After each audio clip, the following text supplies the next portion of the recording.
जय श्री कृष्णा। चैत्र पूर्णिमा 23 अप्रैल मंगलवार को है। पूर्णिमा की तिथि 23 तारीख को सुबह 3:26 से आरंभ हो जाएगी और इसका समापन 24 अप्रैल को सुबह 5:19 पर होगा।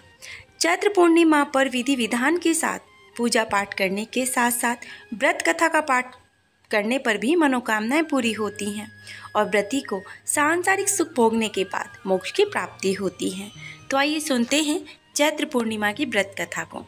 चैत्र पूर्णिमा के व्रत के बारे में एक महिला ने एक साधु से सुना था और पूर्णिमा पर सत्य व्रत पूजन करने का संकल्प ले लिया। साधु वैश्य ने कहा कि जब उसे संतान प्राप्ति होगी तो वह सत्यव्रत पूजन करेगा। समय बीतने लगा और साधु वैश्य के यहाँ पर एक कन्या ने जन्म लिया। कन्या के जन्म के बाद उसकी पत्नी ने उसका नाम सत्यव्रत यानी भगवान सत्यनारायण की पूजा कराने का स्मरण कराया। लेकिन साधु वैश्य ने कहा कि जब कन्या का विवाह होगा तभी वह इस संकल्प को पूरा करेगा। लेकिन ये सब वो भूल गया और उसने अपनी लड़की का विवाह भी करवा दिया, लेकिन उसने वो पूजन को नहीं करवाया।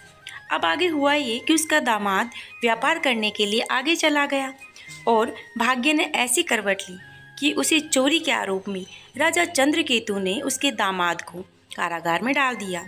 इधर साधु वैश्य के घर में भी चोरी हो गई। अब इस कारण साधु वैश्य के घर में दाने दाने की मोहताज हो गई। पत्नी लीलावती और पुत्री कलावती भिक्षावृत्ति के लिए विवश हो चुकी थी। एक दिन किसी नगर में सत्यनारायण का पूजन हो रहा था। प्रसाद मिलने की लालसा में पुत्री कलावती पूजन पर बैठ गई और प्रसाद मिलने पर उसने घर आकर अपनी माँ को याद दिलाया और दोनों ने मिलकर के प्रसाद खाया। अब लीलावती ने व्रत का संकल्प लिया। लीलावती ने अगले दिन ही श्रद्धा भाव से व्रत पूजन कर भगवान से पति और दामाद की शीघ्र वापस लौटने की मनोकामना मांगी। लीलावती का श्रद्धा भाव और समर्पण देख करके श्री हरि बहुत ज़्यादा प्रसन्न हो गए और रात में राजा को स्वप्न में कहा कि इन दोनों बंदियों को छोड़ दे, वह तो निर्दोष है। राजा ने अगली सुबह उनका धन धान्य तथा प्रचुर द्रव्य देकर उन्हें विदा किया। तब वैश्य साधु ने घर आकर विधि विधान के साथ पूर्णिमा का व्रत रखा और सत्यनारायण भगवान का पाठ कराया। इसके बाद वे सपरिवार चैत्र पूर्णिमा के साथ साथ प्रत्येक पूर्णिमा और संक्रांति को सत्य व्रत का जीवन भर आयोजन करता रहा और इसके पश्चात सांसारिक सुखों को भोग कर अंत में मोक्ष को प्राप्त हुआ। चैत्र पूर्णिमा के दिन सत्यनारायण भगवान की कथा भी सुनी जाती है। जय श्री कृष्णा। राधे राधे।